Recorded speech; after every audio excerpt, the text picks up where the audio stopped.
appear to be a bright man, I think you're going to know how that vote's going to turn out, so. Thank you for the suggestion. We work out that. I agree with Mr. O'Leary. We're not against you getting a liquor license there, it's just the timing of it.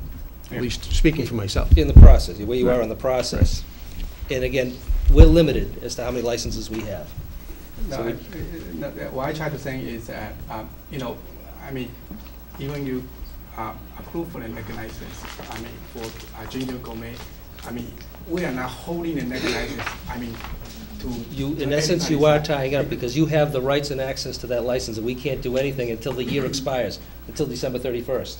No, I mean, yes. Yeah, no, I know exactly. I mean, where's your point is the thing is once we know says like if the subsidy system is not approved by the town, it's no point for us to holding the liquor license to pay $4,600 a year for nothing. You know what I mean? We only need liquor license for a year, even we don't do nothing, we still have to pay for it. Well, the current license is only good through December 31st anyway. And come December 31st, at that point in time, you won't have a location, and we wouldn't renew it anyway. Yeah, we're not renew anyway. Yeah. You know, if we don't have a location by end of this month, end of the year, we're not renew anyway, we still have to pay for that. Right, but it prohibits someone else coming forward, applying for that same license also. Someone else could be further along than you are, want to apply for that license, now they can't. So it's tying our hands. I think you're a month away, but you can speak to your council, let us know what you want to do. You want us to take a vote this evening, open the public hearing, take a vote, we will do so, but I don't think that's your best option this evening. Second week of September. We meet again on September 17th. I think you should. We would, I think we would be inclined to open the public hearing this evening and continue it till say 7/10, September 17th. You have the notice of the public hearing. Oh, yeah, I do. You have to read the public notice. Is that what you wish for us to do? So we'll open the public hearing, we'll continue it until September Read 17th. the public hearing and then Peter, do you have to send in another application for this? No, just have to. But you have to send in another application for this? No. So we're just coming in? Greg, what about we'll notice? start the hearing this evening. We'll continue it at that time. Everything's in. Oh, you have to redo it. Well, we actually have to go through the whole hearing process all over again. No, if we continue the hearing? I'm sorry, in terms of, if it continued, no. No, I'm looking to continue the hearing. Okay. Yeah. I'm not looking to re-publicize it or anything, just continue the hearing till, and 17th is the date we're meeting? Yes, that's what we have in our schedule.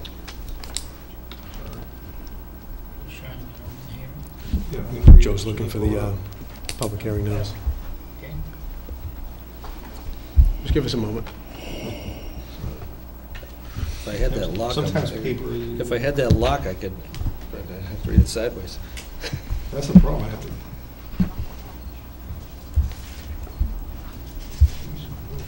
It's right after the minutes.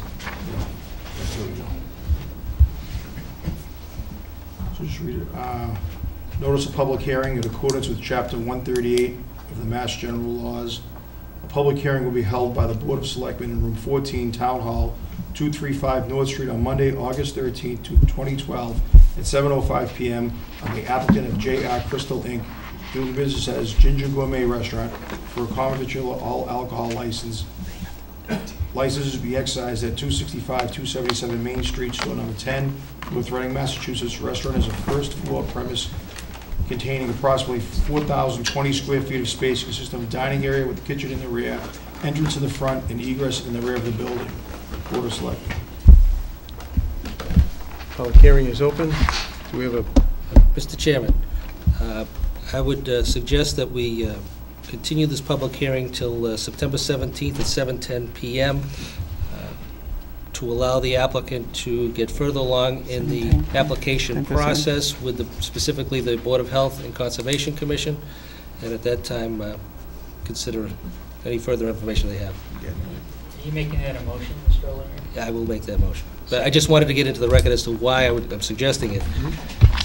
And then I would like to find out if the applicants concur with our suggestion to continue the hearing. Yes. Yeah, okay. Motion, I have a That's okay. second. Any further discussion? Hearing none.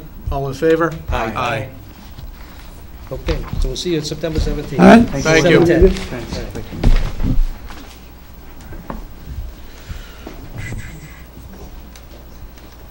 Jump to item 3. Anyone here for Excuse me, public Mr. comment? Chairman, you might want to make notification that they did provide the adequate notification to abutters at the public hearing. You want to accept those, Frank? Okay, Greg, you going to accept those? I need those cards. Okay. Thanks. Anyone here for public comment? Hearing none. Thank you very much. I think we can do the minutes towards the end of the meeting. Is that fine? Anyone have an objection to passing over the minutes for now? Item 5, appointment of Fourth of July Committee. Mr. Chairman, I move to place a nomination of the following name for appointment as a member of the 4th of July Committee for an indefinite term. Peter Spinelli, 8 Cobblers Lane. Second. Mr. Chairman? Yes, Mr. O'Leary. Mr. Spinelli has been an active participant for the past several months of Bring Back the 4th of July Committee and is stepping forward to become a voting member. I would strongly recommend the appointment of Mr. Spinelli. Any further discussion? Just a question as to what, that brings the membership up to, What are we at, a 5? I think it's 5. And we can go to 7. we can go to 7. Okay. Right. Any further discussion? Sir. Hearing none. All in favor? Aye. Item 6, the FY 2013 capital plan presentation. Mr. Valiakonis? Hi. So the floor We're is just going yours. to have a presentation. Thank you.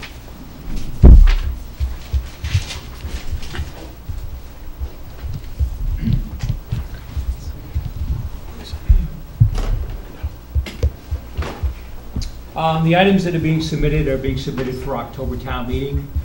Typically what the town does is it does its capital in the fall as part of the October town meeting, so that we can look at all of our available funds before we set the tax rate. What we're going to do is go through the items that comprise the capital plan that's being submitted for your consideration.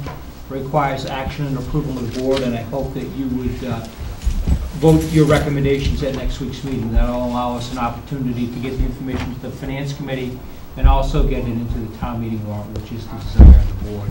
We're about a month earlier than we were a year ago and in the past, so realize that the plan is here, but there's still certain elements that need to be firmed up. Just to walk through some things quickly, definition of a capital expense, items that cost $15,000 or more and have a useful life of 5 years.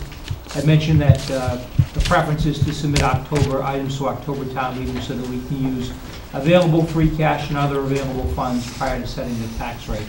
The plan that's before you this evening utilizes both available funds, which is free cash and any other sources that we can transfer, and it also includes some borrowing items, and we'll touch upon that as we go through the presentation. Why do we have a capital plan, people say? Well, our town charter defines the process. It says that the town administrator's role is assembling the annual capital plan and also proposing an annual 5-year capital improvement program. Some things that we look at when we do a capital plan that everyone should be aware of. Capital plan establishes that capital needs are reviewed annually and they're prioritized as part of the town's revenue stream. Secondly, it ensures that ensures that we have adequate and regular review of our investment in capital infrastructure and assets to maintain them in optimal condition. In a difficult economy where there's competition for budget dollars, it's too easy to forget that capital is critical and important going forward. And what we try to do is we make it an important part of the October town meeting. And then the final reason why we have a capital plan is it demonstrates sound fiscal planning and effective leadership by coordinating our capital needs where they have the greatest impact due to restricted funding. It's no surprise to the board that we always receive requests that greatly exceed what we estimate our available funds will be. The critical element of sound fiscal planning is it helps us maintain our bond rating, which is critical in terms of borrowing and minimizing costs going forward. As you know, with the school project, the town received a very advantageous interest rate on the sale of its bonds, and part of the reason why it did so is because the town has a commitment to its capital improvement plan. Just to quickly outline what the process is, the town administrator works jointly with the finance director We both annually compile, evaluate, and prioritize requests that come to us from all different departments. We ask a couple of questions when we look at each request. What are the general benefits of the project? Does the expenditure contribute to the town goals, plans, policies, and programs? We take into account any policies and strategic plans that the board has in place in terms of what its priorities are. We also look at what is the total cost and the total tax impact. And is it affordable is a key question.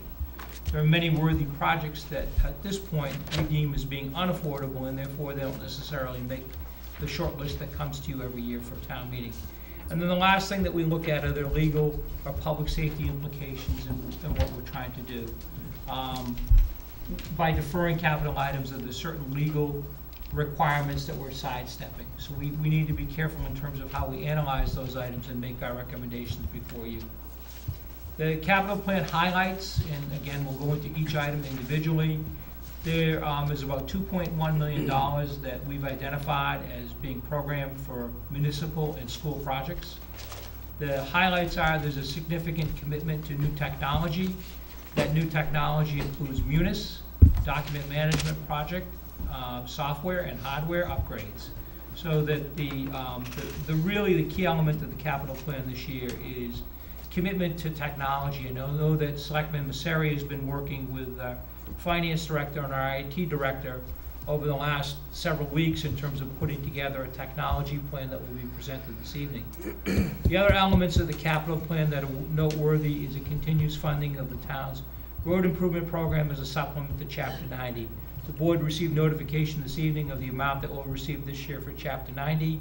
It's a significant amount of money, but Chapter 90 monies are limited to certain road projects that we have in the town. They have to be on what's considered to be primary or arterial roads. What happens to our subdivision roads and our secondary roads? The intent of this program is to address some of those smallest road projects that are considered to be Chapter 90 eligible. Another key point in the capital plan this evening is we're dedicating funds for increasing our security here at Town Hall and expansion of the IT offices. And we'll get into a little bit more discussion about those things. Capital plan funds Hillview and water enterprise projects. And then the final key element is it addresses safety concerns that were identified by the school department. And I want to acknowledge that Mr. Hardacre is here this evening from the schools relative to the little school and a retaining wall that exists right at that location, which is in deteriorated condition. Liz? What I'd like to do is turn it over to Liz to go through the IT capital. She's been, again, working closely with her group in terms of putting this together. Liz, I can give you this. As Greg said, Jean and I and Selectman Masseri have been working diligently on a technology plan and where we need to go in the future to really get everything up and running and so we all can work more efficiently. So some of the IT goals and initiatives would be to fully complete the Munis modules that are left, and which would then mean that we would have a fully integrated accounting system, financial accounting system. Then the second largest initiative would be to implement the townwide document management system. And going down the list, we of course want to stay current with the town's data network. We also want to stay current with computers and servers. And most recently that hasn't been done. So we are developing a computer replacement plan along with a server replacement plan and printers and monitors and all the equipment that would go along with that. We want to be able to provide the latest and greatest technology to all departments townwide. So that would include, maybe integrating some smart boards in a conference room, using more laptops. We've already started with tablets, which is the iPad. And so we really think that will help with the effectiveness of getting the job done. We are in dire need of implementing a help desk system, and this is not too far out. It will probably be happening the first or second week of September. And by having this, it will be able to show